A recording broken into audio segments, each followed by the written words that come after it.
tal? ¿Cómo están? ¡Soy inocente! Yo no quiero un medio ambiente, la quiero completo.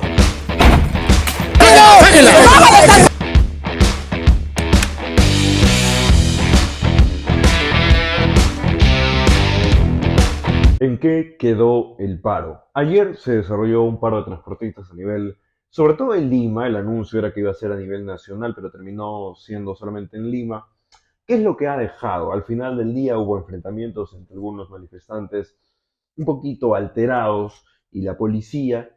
Y bueno, fue una jornada que terminó siendo opacada, hablando del paro, por la agenda política errada que tenían los dirigentes o los que reclamaban en este paro. Entonces, ¿qué fue lo que dejó este paro? Esa es la pregunta que vamos a resolver ahora. Temprano, en horas de la mañana, no se vio, la verdad, mucho avance por parte de la manifestación. Casi con normalidad, las empresas formales salieron a circular, a poder cumplir con su trabajo regular. Si bien es cierto, hubo demora en algunos casos porque habían menos unidades, pero había unidades, ¿ok? Eso tiene que quedar claro. O sea, al principio del día no se veía mucho efecto por parte de lo que era este paro.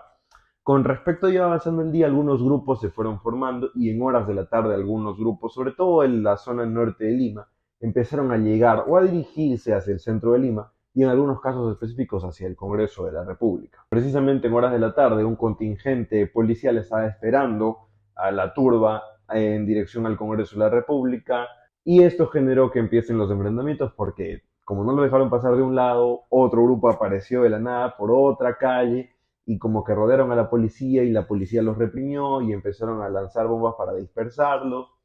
Bueno, terminó habiendo uno que otro enfrentamiento porque, claro, los medios de comunicación han vendido que la policía agredió, reprimió a los manifestantes, pero lo que se ve en realidad, cuando uno ve los videos completos y sin sacarlos de contexto, sin hacer recortes, la policía solamente avanza con sus escudos y los manifestantes empezaron a lanzarles piedras. Incluso ha habido detenidos por estar lanzando piedras. Y hablando de piedras, en la mañana también se detuvo a un par de sujetos por estar lanzando piedras a vehículos formales, o sea, unidades de transporte que sí habían salido a circular, y esto era lo que se temía, en especial con respecto al paro de ayer.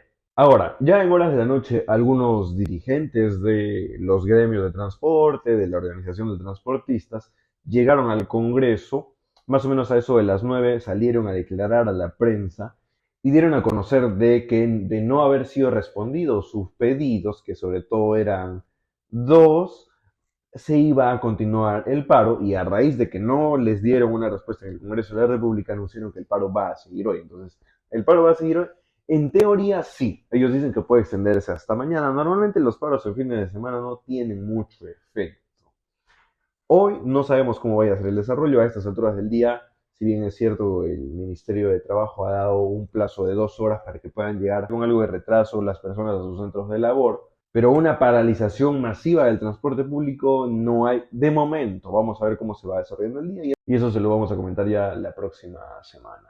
Ahora, con respecto a los pedidos que estaban haciendo estos dirigentes que llegaron al Congreso de la República, mayoritariamente su pedido era que se derogue la ley 32.108 de crimen organizado, de la que hemos estado hablando en estos días en este canal.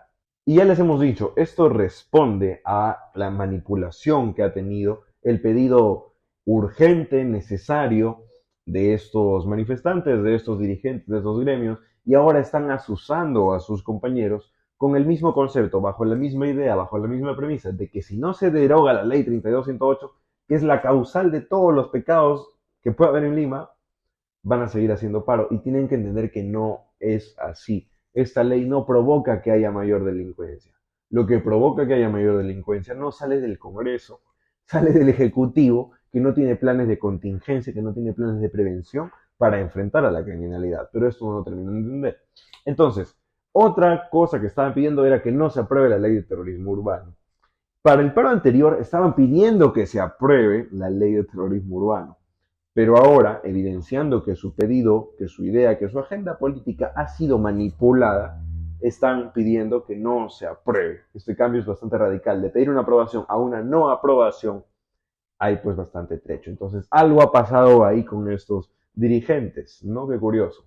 Precisamente uno de los directivos de este gremio dijo ante los medios: si no hay diálogo sobre la derogatoria, se rompe el diálogo y nos vamos a paro a nivel nacional. Claro, ellos siguen anunciando que va a haber un paro a nivel nacional. Solamente en Ayacucho hubo una especie de manifestación que no fue ni por lo menos masiva, no hubo tanta gente. O sea, decir que a nivel nacional es bastante complicado, porque si bien es cierto, a nivel nacional el tema de la extorsión, del sicariato y todo este tipo de problemas a raíz de la delincuencia están presentes, sí, pero no parece ser posible que un paro nacional de transportistas pueda llevarse a cabo. Ahora, ante todo esto que se vio, ¿cuál ha sido la respuesta del Congreso de la República?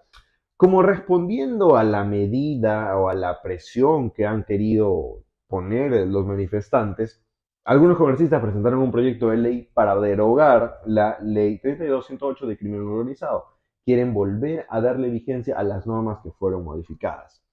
Y acá quiero volver a dejar las cosas claras. Derogar esta ley sería algo positivo. Se va a modificar, cosa que también puede ser positiva. Por ejemplo, este proyecto de ley busca simplemente derogarla y que lo que era antes vuelva a tener vigencia, cosa que no estaría mal.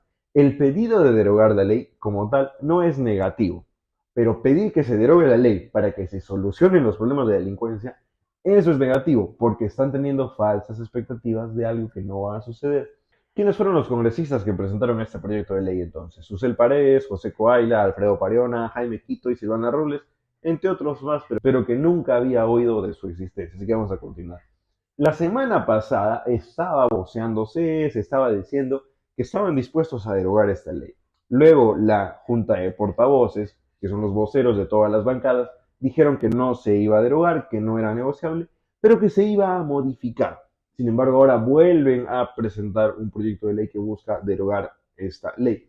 Y al respecto de ello, justo hoy se va a llevar a cabo una sesión en pleno para revisar precisamente el proyecto de ley de terrorismo urbano nuevamente y porque son varios los proyectos de ley que buscan derogar la ley de crimen organizado 32108. ¿Se resolverá ese tema hoy? No lo sabemos. Los manifestantes quieren llegar nuevamente al Congreso para que se atienda este pedido. El Congreso se ha comprometido y lo tiene en agenda el debate de estos proyectos de ley, pero vamos a ver pues qué es lo que hacen al respecto. Ahora, hay que comentar un poquito lo que se vio en los medios. En horas de la noche, 7 representantes de los gremios fueron recibidos por el Congreso de la República y se hizo viral un video en el que hay una especie de careo entre el congresista Jorge Montoya y uno de los dirigentes o 3 dirigentes del gremio de transportistas. Y bueno, Jorge Montoya no es precisamente el congresista que tenga mayores habilidades o mayor virtud a la hora de comunicarse con las personas, de expresar lo que piensa. O sea, las formas, los modos para comunicarse no son su fuerte. Entonces, lo que se vio en los videos, debo decir y aclarar, sí, porque acá nos debemos ante todo a la verdad, que algunos de los videos fueron editados y descontextualizados. Por ejemplo, hay un corte en el que le preguntan al congresista cuál es el sueldo mínimo y el congresista dice, no sé. Ya, ese no es todo el video. Hay una conversación larga, algo acalorada en un principio, donde literalmente increpan a Montoya y Montoya responde en el mismo tono a los dirigentes, en el que le piden que derogue esta ley y Montoya dice que no lo van a hacer y que no hay ninguna manera. Y les dice, ustedes están equivocados, y le empieza a decir algo así como que ¿quién es usted? Pero ¿quién es usted para decirme qué tiene? O sea, hay un encaro feo y creo que pudo haber sido innecesario. Definitivamente si Montoya tuviera otros métodos de comunicación, no se hubiera visto tan fea la escena en la que les da una respuesta negativa que ellos esperaban que sea diferente. Sigo aclarando, pedir que se derogue la ley no es una solución. Pero cuando ellos vienen y te piden que lo hagas, tú les vas a salir a decir de frente que no, más los vas a enervar. Y se generan situaciones como en la que le preguntan cuál es el sueldo mínimo y él responde que no sabe. Pero era una respuesta obviamente que se ve en ánimo de como burlarse, como responder de una manera fea. Un momento que pudo evitarse si es que Jorge Montoya supiera comunicarse mejor. Ahora, ¿cuál ha sido la reacción del gobierno? Pues miren, es que lo que pasa, ya no sabemos si es para reírse, para llorar o para renegar. Primero vamos con el ministro de la Ineptitud, Juan José Santibáñez. Este señor ha pasado a ser parte histórica de la sátira de la política y la realidad nacional. ¿Por qué? Hace un par de días salió muy valiente a dar una cifra que tuvo como reacción de los medios y de la sociedad la incredulidad. Dijo Santibáñez que las extorsiones del sicariato habían reducido en un 72%, lo cual sin lugar a dudas era una cifra pues de fantasía, era algo que si por lo menos era real la cifra, no era algo concreto en la vida real, ¿no? Pasado un par de días, ayer, Juan José Santibáñez tuvo la hidalguía, algo raro en él, de salir a decir que tenía que rectificarse sobre la cifra, que se había equivocado Juancito, y que no era el 72%, era el 7,2%. Entre un 72% y un 7% hay bastante diferencia. Luego salió a decir que él no recordaba haber dicho eso, que seguramente se confundió o leyó mal. Por favor, señor Santibáñez, no somos niños para... Ya, le entiendo que usted no puede articular bien las oraciones y tenga que leer, pero por favor lea bien, o sea, ¿quién se come una coma donde está? Una persona adulta con la capacidad y la experiencia que dice tener Juan José Santibáñez no se salta pues una coma de manera olímpica. Entonces, decir que de un 72% a un 7,2% es una patinada tremenda del ministro de la Ineptitud, Juan José Santibáñez, que milagrosamente tuvo ayer la valentía de salir a decir que se había equivocado. Esto al final queda para el chiste y para la desgracia de todos nosotros. Por otro lado, tenemos que hablar de Gustavo Adrianza, que tuvo unas declaraciones que resultan interesantes, que no escapan de la realidad, que sin duda alguna han sido cuestionadas, y yo considero algo desubicadas. Les voy a contar. Según él, según Adrián Sen, detrás del paro, que está siendo politizado, algo que nosotros también hemos repetido acá, pero ahora vamos a dejar de decir que el paro está siendo politizado porque un paro, una manifestación, tiene un pedido político. Entonces, decir que es politizado, considero que es redundar, ¿ya? Ok, entonces, él dice que el paro sea politizado porque habría grupos infiltrados como el Movadef, organizaciones ONGs como IDL o APRODE, que están asusando a la población. Y no está mintiendo, ¿eh? Eso tiene que quedar claro. Si bien es cierto, no hay pruebas tangibles de que están detrás de estos paros, de las manifestaciones, pero esto no escapa pues de la realidad. Esto es algo que se sabe. Esto es algo que ya es clásico de cada manifestación.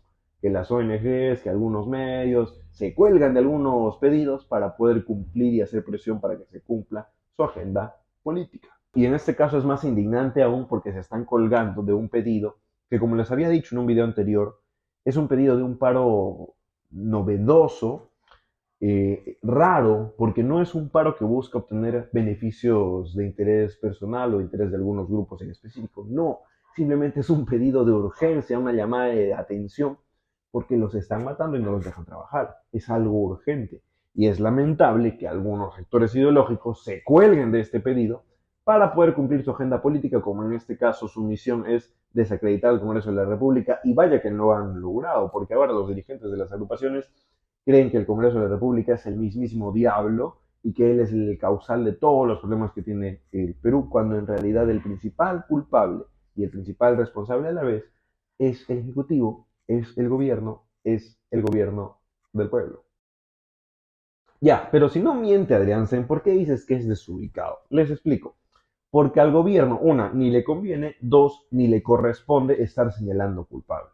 El gobierno no tiene ahorita la posición, no tiene la condición de poder salir a decir, él lo hizo, él está haciendo, él se está metiendo. No, lo que tiene que hacer el gobierno es presentar soluciones que sean concretas y darle los resultados que quiere, que necesita la población. Han tenido con qué hacerlo, por supuesto, su estado de emergencia, el GOREX, que es el equipo especial para la extorsión, algo así. Han tenido con qué, tienen con qué, pero de momento la situación está igual o incluso peor. Y ahora ya para ir cerrando, Dina Boluarte hizo algo, dijo algo, se manifestó, se sigue operando, ¿qué pasó? En una especie de circuito cerrado, Dina Boluarte dijo que el problema de la extorsión y el sicariato eran problemas heredados de otros años. Acá les dejo lo que dijo nuestra presidente Dina Boluarte. Fue lo único que hizo en el día. Solamente dijo eso, echó la culpa a los años pasados y dijo que ellos con valentía van a responder. Es un problema heredado de años anteriores, pero lo enfrentamos con firmeza, con responsabilidad y con un gran amor por la patria. Entonces la pregunta, ¿seguirá el paro? Sí, como les había dicho, se ha anunciado que Parado iba a seguir el paro. Igual que ayer, el transporte formal va a seguir circulando con normalidad, el transporte informal va a seguir haciendo su paro, los grupos van a querer seguir llegando al Congreso de la República para que se atienda su agenda, el Congreso de la República va a atender su agenda en el pleno que van a tener hoy. Pero la pregunta más importante es, y con la que me quiero mantener y con la que quiero cerrar es, ¿qué deben pedir los manifestantes? La derogatoria de la ley 32108 no es una solución al problema de la extorsión, el sicariato y el avance de la delincuencia. No. Ir a pedirle al Congreso de la República que haga algo para que puedan solucionar esta situación es pedirle a una vaca que en lugar de darnos leche nos dé café. Es algo que no va a suceder.